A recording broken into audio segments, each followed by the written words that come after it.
Béatrice Rulle s'intéresse ce matin à la situation du secteur touristique avec son invitée Anne Brouwais, la CEO du Club Med pour l'Europe et l'Afrique. Bonjour Anne Brouwais. Bonjour. Merci d'être sur Radio Lac ce matin. 2 ans de pandémie avec des frontières fermées, nos vacances entre parenthèses. Est-ce que nous avons repris le goût des vacances, Anne Brouwais ? Alors tout à fait. Nous le constatons au niveau de nos marchés Europe-Afrique.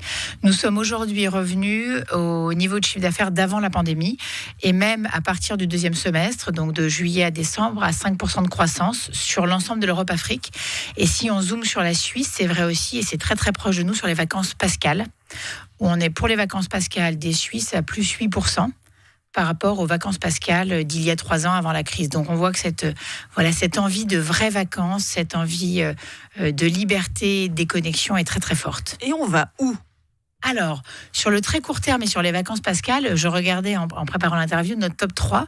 Donc le premier, c'est la France avec notre resort d'Opio en Provence. Donc finalement, pas si loin, mais un dépaysement proche. Ensuite, on est sur le Maroc avec Marrakech, qui effectivement permet à 3 heures d'avion de se dépayser. Et puis ensuite, la Turquie. Donc on reste sur des destinations qu'on appelle... besoin de soleil quand même. Hein. Moyen courrier, mais avec un besoin dans les 3 cas, un besoin de soleil. Et je vous dis quand même la 4e, là on va s'assurer un peu plus de chaleur, c'est la République dominicaine.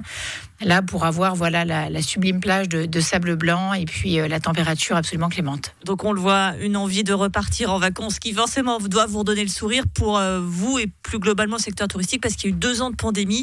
On imagine bien que ça a eu des très fortes répercussions pour vos activités. Tout à fait. Alors nous avons eu, ça a été j'aime à dire que quand on travaille dans le tourisme, on ne s'ennuie pas puisqu'il y a eu une succession de crises de différentes natures. Cette crise du Covid, ça a été la mère de toutes les crises pour l'ensemble du secteur du tourisme et pour nous, puisqu'on s'est retrouvés en avril 2020 avec l'ensemble de nos resorts dans le monde qui étaient fermés. Ça n'était jamais arrivé. Donc 0. Depuis la création du Club Med en 70 ans. Voilà. 0, ça a duré 3 semaines. Ensuite, la Chine a été les premiers à réouvrir et puis l'Europe ensuite à partir du mois de juin. Aujourd'hui, nous sommes... bien sûr, nous sortons éprouvés de la crise, mais nous sortons plus convaincus que jamais de l'expérience que nous offrons, de cet équilibre entre tout inclus pour que tout soit possible et que nos clients n'aient plus qu'à choisir, et ce tout inclus très expérientiel. Et puis, on voit aussi qu'au moment où les gens ont pu voyager, c'est vrai qu'on a quand même eu un phénomène de stop and go. Alors nous, le Club Med, mais l'ensemble du marché, c'est-à-dire on pouvait sortir, pas sortir, il y avait un test, il en fallait 2, il en fallait un 24 heures avant de revenir. Ça, c'est la pire des choses. Et l'incertitude de se dire, est-ce que je réserve 6 mois avant des vacances et est-ce que je suis sûre une semaine avant de partir, nous a amené à beaucoup nous renforcer dans tout l'avant-départ. On aime à dire, par exemple, finalement, on part plus tellement au Club Med, on part avec le Club Med. C'est la prise en charge de dire, vous inquiétez pas si l'avion change, les protocoles, on le gère. On a même des clients qu'on a rebookés sur d'autres destinations quand les destinations n'étaient pas ouvertes. Et donc, ce stop and go, il était à la fois éreintant pour les clients, mais on voit qu'aujourd'hui, maintenant qu'on est quand même globalement pour les marchés comme la Suisse et les marchés européens libérés de la possibilité de voyager sur la plupart des destinations dans le monde, il y a cette envie de vraies vacances, alors ce qui s'appelle dans le jargon marketing le revenge travel, le voyage de la revanche, et qui va économiquement avec une capacité d'épargne importante, parce que pendant 2 ans, on a moins pu aller au restaurant, on a moins pu se faire plaisir. Et donc, on constate aussi qu'il y a beaucoup de gens qui testent le Club Med pour la première fois. Des couples avec jeunes enfants qui disent « ça fait longtemps que j'y pensais, mais c'était peut-être un gros budget », qui disent « allez, on se fait plaisir ». On s'offre ces vacances-là. Justement, au niveau européen, on sait que le ménage suisse a plutôt un fort pouvoir d'achat. On a économisé pendant ces 2 années de pandémie. Vous le disiez, une volonté de repartir en vacances. C'est quoi le panier moyen, ou du moins le voyage moyen d'un Suisse quand il part justement dans vos clubs? On dépense combien ? Alors déjà, le client suisse, alors il a les moyens, mais il est très exigeant sur son rapport qualité-prix, donc c'est très stimulant pour nous. Il veut payer le bon prix. Et au sein de la gamme Club Med, on a à la fois des resorts qu'on va appeler 4 tridents, et puis on a aussi la gamme Club Med Exclusive Collection.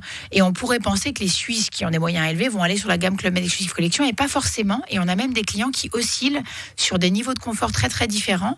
Mais ce qui va être leur moteur, c'est de se dire voilà, je veux le bon rapport qualité-prix quand j'achète pour cette expérience-là. Donc certains vont mixer un Exclusive Collection Seychelles, qui est le plus haut de gamme du Club Med, et l'ensemble du voyage avec l'aérien.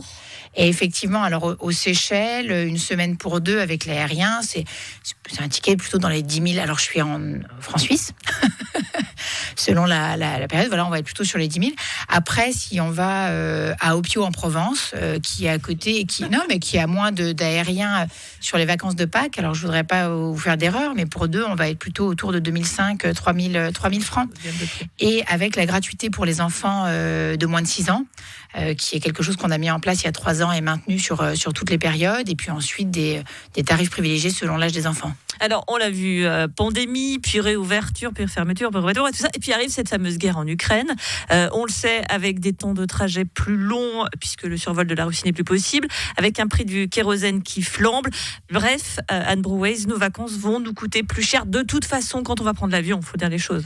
Alors, il y a effectivement l'impact sur le prix du kérosène et l'aérien. Les compagnies aériennes ont augmenté leurs tarifs. Alors, pour l'instant, c'est de l'ordre de 5 à 10%. Donc, c'est pas encore un renversement complet, mais on est vigilant et on l'anticipe sur le prix du voyage. Et il y a également l'inflation plus globale de tous les biens, des matières premières. Ça pourrait mettre un coup d'arrêt à cette reprise du secteur touristique, ça, c'est une crainte?